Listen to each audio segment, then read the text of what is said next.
Asiphinde sinibingelele sinamukele ngaphansi kwe-YouTube channel uSiba lukaZulu.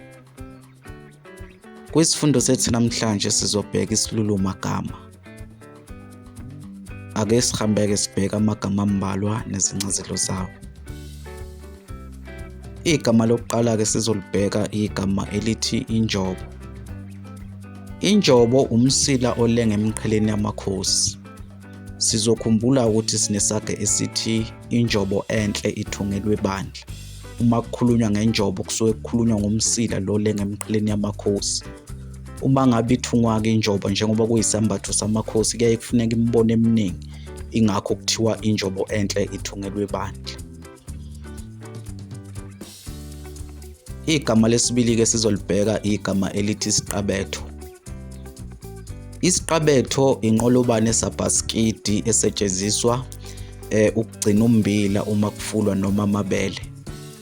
Abanye ke bayaye bethi iqoma, kodwa isiqabetho sona sikhudlwana kuneqoma. Igama lesithathu ke sizolibheka igama elithi ikroza.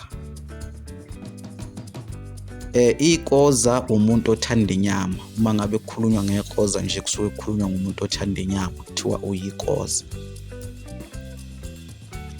Igama lesine ke sizolibheka igama elithi umcengezi. Leli gama ke lona lisho isitsha sokudlela esivulekile. Umcengezi ke wakhiwa ngobumba noma ubazwa ngesihlahla thizeni. Igama lokugcina ke sizolibheka igama elithi umdlovu. Umdlovu igama elisho inkomo enempondo ezibheke phansi.